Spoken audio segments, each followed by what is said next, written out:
Welcome to Pennsylvania in Focus. I'm Christina Langell.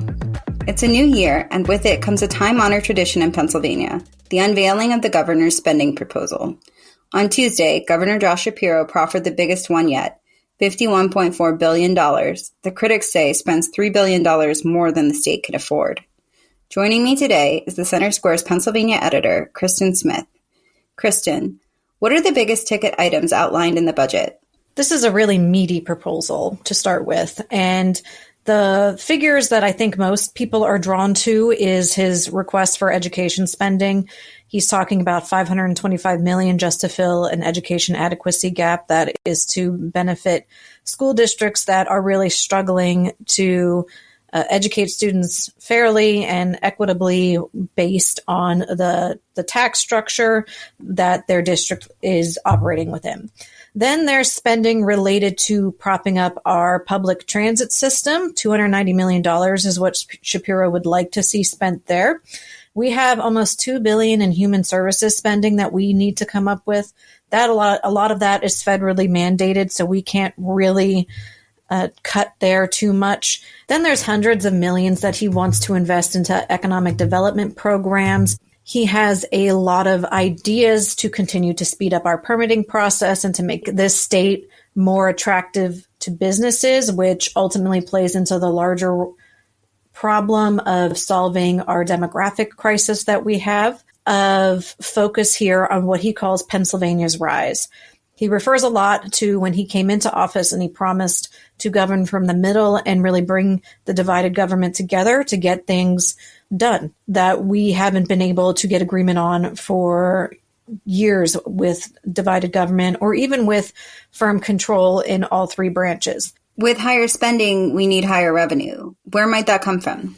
That's also a great question. Shapiro has proposed some new revenue streams that could help fund, based on his math, some of his new education spending. He wants to legalize adult use cannabis that he believes would bring in $509 million in tax revenue. He also wants to regulate and tax skill games for another $386 million. That still is only a fraction of what we would need in order to not run out of our emergency savings account in a year. We need about $3 billion to close that gap and to continue to fund vital education and human services programs at the level that is proposed in this budget. So there's a lot of criticism about all that spending. Where aren't we spending? Are there any issues that have been left out or that people feel like we're overlooked? For legislative Republicans who are the main critics of Shapiro's spending plan, I think the top of mind issue for them is that he wants to spend a lot on education funding, but he has no plans for expanded school choice. Republicans are very committed to creating educational scholarships, to boosting our tax credit programs. That was something that Shapiro was once on board with during his campaign for governor, and he has not been on board with it in at least a year or so, in line with the Democratic-controlled House. They're also incredibly weary about the reliance on our emergency savings account and some of our reserves that they believe we would need to achieve all of this spending, but that we won't have, obviously, next year in order to continue spending. And in past years, we've made more deposits into that savings account. And in fact, it's really taken our reserves and our ability to fund government in the event of an economic crisis from 2 days to more than 45. So Republicans have been really committed to at least keeping that margin, if not expanding it. And there's a lot of difference in the parties as far as revenue growth that Shapiro is very optimistic will expand over time so that $3 billion budget deficit won't actually be as wide or may not even be there. Republicans, of course, are a lot less optimistic that will happen. And in fact, they rely on independent analyses that seem to suggest that this structural imbalance will continue to persist. Republicans are also concerned about the governor's stances on regulating energy production in Pennsylvania. He's been very hard-lined about either Pennsylvania joining the Regional Greenhouse Gas Initiative, which charges polluters for the emissions that they create. And a lot of those are natural gas plants, coal-fired plants. And so if we don't join that, which Republicans are very against because they say that it will ultimately raise electricity and utility bills for residents, but then we could possibly, if the legislature would agree to it, to join Shapiro's Pennsylvania-specific version of that program. Republicans aren't supportive of that either. They believe these regulations will cripple the industry. In energy production is one of our most lucrative ways to generate money in this state. We're a top exporter of energy. We are a big natural gas driller, second only to Texas. So they really want to see an unleashing of the industry, sort of like how President Trump talks about.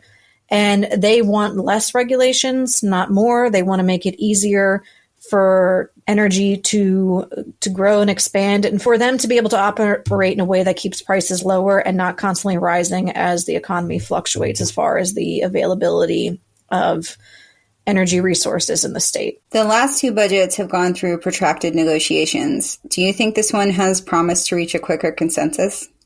No, I do not. The tensions between Josh Shapiro, who is a Democrat, the Democrat-controlled House, and the Senate, or the Republican-controlled Senate, have gotten worse in recent years. And Senate Republicans in particular were very miffed by this proposal. They expressed outright anger at the price tag of a lot of his proposals. In Shapiro's speech, he called them out a few times, specifically when it came to not wanting to increase the minimum wage to $15 an hour, for example. So their open hostilities are only becoming more apparent, even to the casual observer of state politics. Senator Gene Yaw, who is a big proponent of regulating skill games, for example, expressed his disapproval for Shapiro's regulatory framework that he presented. He said that he was incredibly angered by it, and he thinks that if this is the starting point for negotiations, that it's going to be a really tough budget season. So there's not a lot of cautious optimism coming from Senate Republicans, and of course their opinion is what matters most, perhaps, when it comes to getting a deal negotiated, because if they're not on board, then nothing can happen. At the same time, Democrats have the ultimate upper hand. Now, they only have one seat majority in the chamber, so there is some, it's not a done deal when they set their mind to something, but they ultimately, because they have Shapiro in their corner, have the upper hand. And that's part of why you see these protracted budget battles, because of the division in state government and that very, very narrow divide in the House. That hasn't changed. And in fact, with the newly elected divided legislature that has remained despite statewide Republican sweep, both parties are more entrenched than ever in their viewpoints and what they feel like are the mandates from voters. Kristen, thanks for joining us today. Listeners can keep up with this story and more at thecentersquare.com.